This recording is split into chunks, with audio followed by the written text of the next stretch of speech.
Singaporean, right? Your children are automatically Singaporean, right? You are a Nigerian. But when your children reach 18 and they are still here in school, they have to serve national service. Yeah?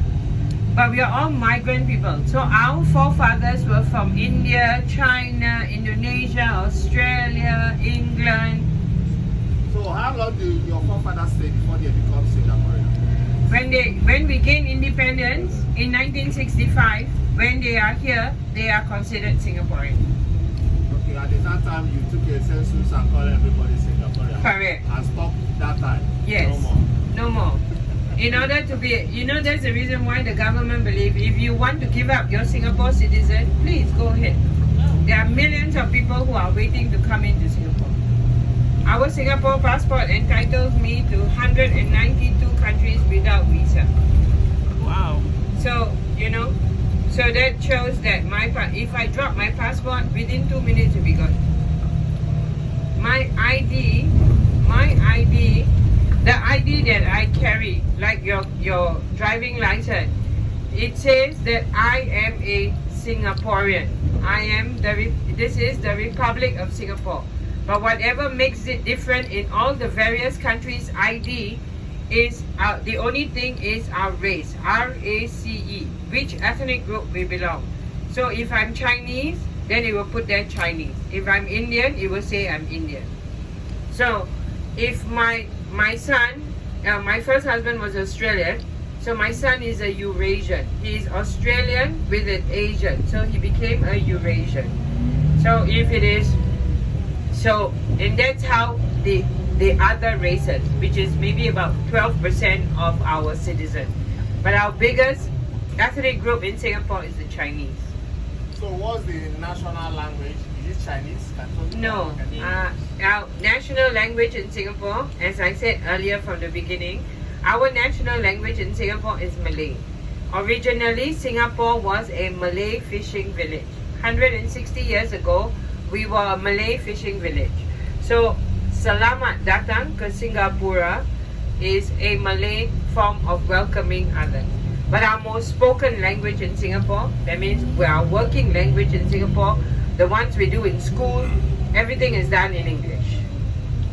Right? So an average Singaporean can speak English, your native mother tongue, which is either Chinese, Tamil or Malay, and then another second language or the third language would be whatever language. If I'm a Malay, like I'm Chinese, I speak Malay.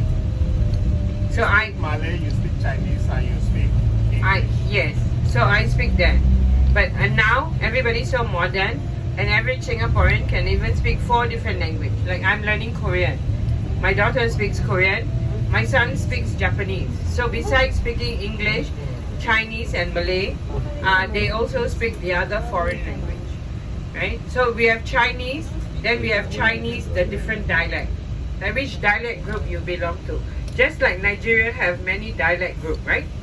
Yes. Yeah, so it's the same thing. So you have one main language that everybody understands, which is English. But you have the different, tribes too, then different languages. Alright, ladies and gentlemen, this is our shopping mall. It is one of our most popular shopping malls. It sells generic brand. That means you can buy shoes for $10, bags for $10, men's t-shirt, for $40. This is called Bugis Market. And Bugis Market is 4-story high. We don't have street stores, but this is our version of street store. So coming up from here, on your left itself, you will see after this car, there are one building that has 4-story high. That means you can buy a pair of jeans for like $6.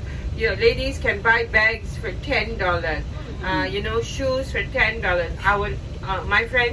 Our friends and our guests love it here. We also shop here. But it's no brand, it's generic brand. And most of them are from Korea. So most of them are from Korea.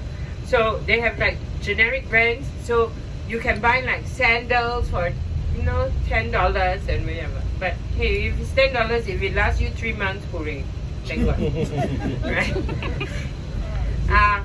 So the issue is that the aesthetic, and for women, we need to look good. So it doesn't matter how much it is. So coming up, this area here is called Bugis Market. From your hotel, you need to take a taxi here. It is 4-story high. There's so many shops you will get. One day is not enough. So this is Bugis Market. Across the road is Bugis Junction. Then beside you is Bugis Plug. So there are always shopping malls here in order for you to move around. Now for you to move around Singapore is super easy. We have 127 metro stations in Singapore. And on top of that, we have over 50,000 taxis around Singapore.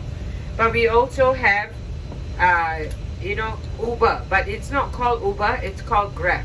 Grab. It works the same way as Uber. So download that onto your phone, and most places have Wi-Fi, so that works the same way as Uber. So it's called Grab. Yeah.